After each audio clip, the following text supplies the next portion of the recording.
ॐ निरञ्जनं नित्यम् अनन्तरूपं भक्तानुकम्पाधितविग्रहं वै ईशायावतार परमेश्वरमिड्ढं तं रामकृष्णं शिरसा नमामि। तं রামকৃষ্ণং শিরসা নমামি। আমরা এখন শুনব শ্রীরামকৃষ্ণের ধ্যান অনুভবে কেমন করে আমরা ভক্তি পথে এগিয়ে যাব। এই ভক্তি পথ যদি নিজের মধ্যে জাগরিত হয় তাহলে ভগবানের দর্শন, ভগবানের যে ভাবনা, ভগবানের যে কৃপা অবশ্যই সে মানুষ পাবে। কিন্তু এই ভক্তি ভাবের মধ্যে তাকে অনুসরণ করতে হবে।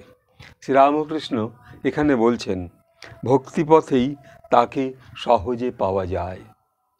তার সেই সেবকের বাণী যে ভক্তিপথেই তাকে পাওয়া যায়। তা যদি আমাদের অন্তরে ভক্তি না থাকে তাহলে তাকে পাওয়া যাবে না। মনের মধ্যে ভক্তি নেই, অথচ আমি দুর্গা পূজা করে যাচ্ছি, তাহলে সেই পূজা কেমন করে সার্থক হবে?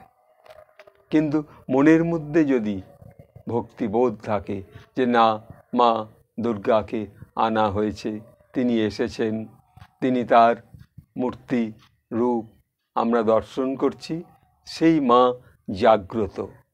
এবং সন্ধি পূজাতেও মা ওইরমভাবে তার তখন আর সেই মৃন্ময়ী মূর্তিতে তখন তিনি চিন্ময়ী রূপ তার আসে। তাহলে এই বোধটা যদি আমাদের মধ্যে ভাব বা অনুভবের মধ্যে যদি না আসে তাহলে আমাদের ভক্তি ভাব যদি দূরে থাকে তাহলে ঈশ্বর কাছে কি করে আসবেন? তাই তিনি বলছেন যে ভক্তিপথেই তাকে সহজে পাওয়া যায়। তাহলে তাকে পেতে হলে আমরা সকল কর্ম শান্তি মতো করতে পারব। মন স্থির হবে, প্রাণের সমস্ত শক্তি একেবারে শান্ত হবে, ইন্দ্রিয়গণ শান্ত হবে তিনি আসলে। আবার শ্রীরামকৃষ্ণদেব আর এক জায়গায় বলছেন যে নিষ্কামভাবে কর্ম করতে পারলে চিত্তশুদ্ধি হয়। যদি আমরা নিষ্কামভাবে কাজ করতে পারি, যে এখানে কোনো আশা নেই, কোনো আশা করা উচিত না, সেই জন্যই তো শ্রীমদ্ ভাগবত গীতায় বলছেন যে কর্মণ্যে বোধিকারস্তে মা ফলেষু কদাচন। কখনো ফলের আশা করো না, কিন্তু কর্ম করে যাও। সেই নিষ্কাম কর্ম যখন আমি করতে পারবো, কাউকে সেবা করছি, শুধু সেবাই, কিন্তু সেখানে ওই সেবা করার পর আমি কি লাভ আমার হবে এই ভাবনা কোনো দিন করতে নেই। তাহলে নিষ্কাম ভাবে কর্ম করা হলো না। তাই ঠাকুর বলছেন নিষ্কামভাবে কর্ম করতে পারলে চিত্ত শুদ্ধি হয়, আর মন সেই শুদ্ধ ভাব শুদ্ধ শক্তি লাভ করে। তাই ঠাকুর বলছেন ঈশ্বরের উপর ভালোবাসা আসবে, ভালোবাসা এলেই তাকে লাভ করতে পারবে। তাহলে ভালোবাসা আসলে তবে তাকে লাভ করতে পারবে। কিন্তু যদি ভালোবাসা না আসে তাহলে কি করে লাভ করবে? তাহলে তার সঙ্গে তার চোখের দৃষ্টি, যেমন যখন আমরা দেবী ভবতারিণীর ওই দক্ষিণেশ্বরে গিয়ে দর্শন করি, তখন মায়ের যে চোখের দৃষ্টি আর আমাদের যে আজ্ঞাচক্র, ঠিক এই আজ্ঞাচক্রে যখন মন স্থির হয় তখন মনে হয় যেন মা আমাদের দিকে সত্যি কৃপা করছেন। মা যদিও সর্বদা কৃপা করছেন, কিন্তু ওই যে অনুভূতি, আপনার আজ্ঞাচক্র তার আজ্ঞা বহন করতে চাচ্ছে, সেই আজ্ঞাচক্রে তখন আপনি মন স্থির করে মায়ের দিকে তাকাচ্ছেন, মা আপনার দিকে তাকাচ্ছে। এই যে মুহূর্তকাল আপনি একবার দর্শন করলেন, তাতে আপনার সেই কৃপা লাভ হবে।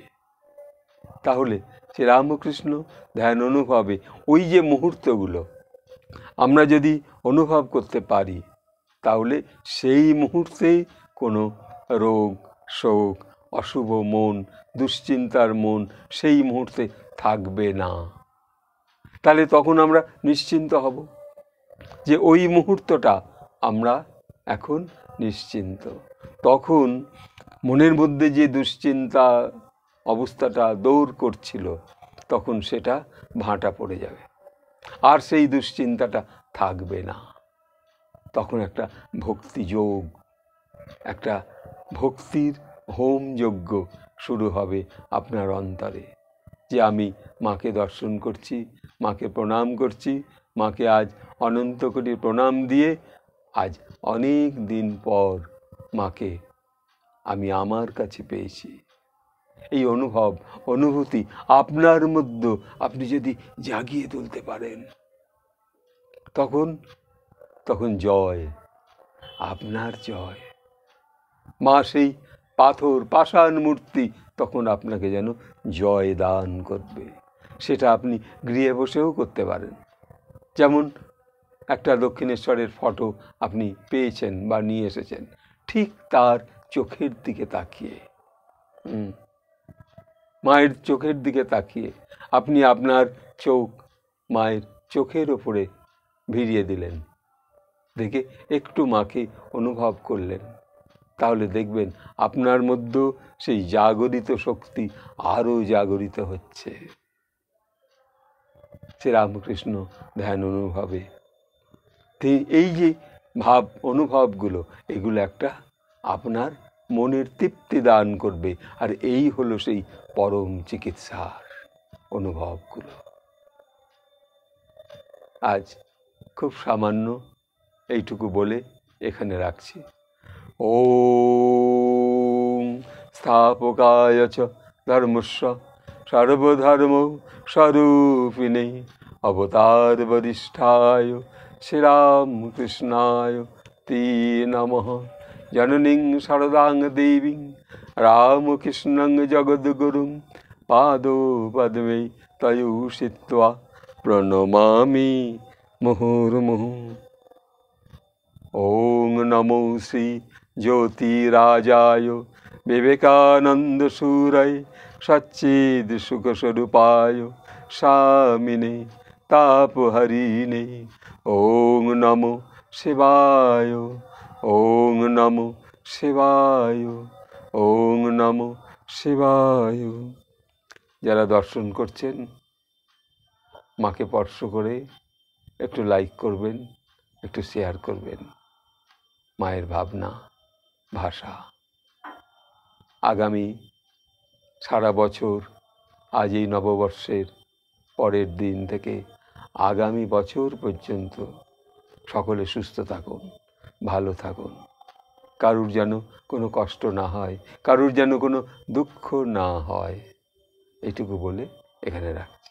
জয় রামকৃষ্ণ, জয় মা শারদেশ্বরী, জয় স্বামীজির জয়। নমস্কার।